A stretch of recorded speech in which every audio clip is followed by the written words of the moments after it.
Hello everyone, welcome back to another video. তো আজকে কথা বলবো একটা লেটেস্ট আপডেটস নিয়ে। তো তোমরা সকলেই জানো যে জিদ্দার কেরিয়ারে যদি জিদ্দার মানে একদম অভিনয় সত্তা হিসাবে জিদ্দাকে আমরা যে দুটো ছবির মধ্যে পেয়েছি, একদম এরকম অনেক ছবি আছে, কিন্তু বিশেষতভাবে জিতের ফ্যান্সদের কাছে যেটা স্পেশাল সেটা হচ্ছে তার প্রথম ছবি কোথাও গিয়ে সাথী, এবং সাথীর পর যদি সেরকম একটা ছবিকে আমরা দেখতে চাই তাহলে সেটা হচ্ছে অসুর।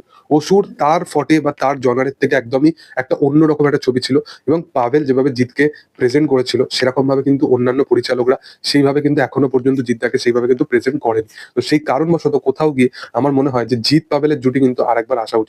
পাভেল কিন্তু খুব ভালো পরিচালক, এবং টলিউডের মাথায় কিন্তু সেরকম ভাবে কিন্তু পাভেল খুব স্ট্যাবলিশমেন্ট পরিচালক হিসাবে কিন্তু এখনো পরিচিতি পায়নি, কিন্তু সে যে কটা কাজ করেছে সেগুলো কিন্তু নিজের জায়গায় খুব ভালো কাজ। এবং পাভেলের যদি কলকাতা চলন্তিকাটা বাদ দিয়ে যদি অন্যান্য কাজগুলো দেখা যায় খুব ভালো মাপের কাজ ছিল। এবং অসুর কাজটার পর থেকেও কিন্তু জিৎ পাভেলের জুটিকে কিন্তু অনেকজনই কামব্যাক চেয়েছে, এবং অনেক সময় শোনাও গেছে, পাভেলের মুখ দিয়েও শোনা গেছে যে তার অনেক ছবি আছে যেগুলো প্রাথমিকভাবে কিন্তু জিতের সাথে সেগুলো নিয়ে তার কথোপকথন হয়েছে, কিন্তু ইনিশিয়াল লেভেলে কথোপকথন হলেও এখনো কিন্তু সবকিছু কিন্তু সিওরিটির সাথে সেই জিনিসগুলো কিন্তু মানে তার সামনাসামনি আসেনি, বা জিতের তরফ থেকে এখনো গ্রিন সিগন্যাল ব্যাপারটা এখনো পর্যন্ত আসেনি। তো মূলত একটা আপডেট উঠে এসেছে, তোমরা সকলেই জানো যে জিদ্দার বার্থডে গেছে, তার ঠিক আগের দিন জিতের বাড়িতে কিন্তু অনেক মিটিং, বা সেই বার্থডের কাছাকাছি অনেক দিনে কিন্তু অনেক মিটিং এইরকম কাইন্ড অফ কিন্তু হয়েছে তার আপকামিং অনেকগুলো প্রজেক্ট নিয়ে। তো যেটা শোনা যাচ্ছিল বেশ কিছুদিন আগে যে জিৎ এবং পাভেলের জুটি আবার কিন্তু ফিরে আসতে চলেছে, এটা কিন্তু আবার হতে চলেছে, এবং এই জুটির সাথে আরেকজন কিন্তু যোগদান দিতে চলেছে, তার সেটা হচ্ছে বিক্রম চ্যাটার্জি। বিক্রম চ্যাটার্জিকে নিয়ে সকালেই কথা বললাম, তার রিসেন্ট যেটা কাজ আসতে চলেছে অমর সঙ্গী বলে, এই কাজটা নিয়ে বিশালভাবে এক্সাইটেড আছি, কারণ আমাদের বাংলায় কিন্তু হরর কমেডি ছবি কিন্তু সেরকম সেই লেভেলে হয় না।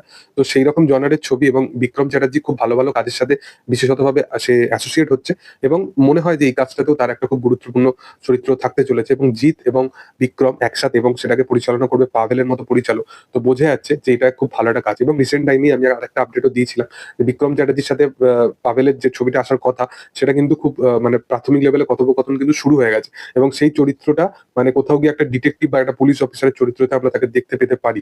তো এটা আদৌ কি সেই ছবিটা যেখানে জিদ্দা থাকতে চলেছে, এবং জিদ্দা কিসের ভূমিকা পালন করতে চলেছে সেটা হচ্ছে দেখার। এবং আমার মনে হয় জিদ্দার শুধুমাত্র কমার্শিয়াল জনারের মধ্যেই নয়, জিদ্দার কিন্তু সব রকম ছবির সাথে অ্যাসোসিয়েট থাকা অবশ্যই উচিত, কারণ আজকের দিনে দাঁড়িয়ে এই যে খাদান যখন এলো, খাদান যেরকম কাইন্ড অফ একটা অডিয়েন্স কিন্তু মাল্টিপ্লেক্স চেনেতে ভরপুর ব্যবসা করতে পারলো, সেই অডিয়েন্সটাও কিন্তু জিদ্দার ক্ষেত্রে কিন্তু আমরা আশা করি যে সেই জিনিসটা কিন্তু জিদ্দার ক্ষেত্রেও যেন হয়। তো সেই কারণবশত মাল্টিপ্লেক্স চেনের অডিয়েন্সটাকে টানার জন্য আমার মনে হয় যে বুমেরাং এর মতো কিন্তু আরো অনেক ছবি বা অনেক আরো দু একটা কিন্তু অসুর কিন্তু তার করা উচিত, যেখানে সে কত বড় পারফরমার সেটা তো আমরা দেখতেই পাই।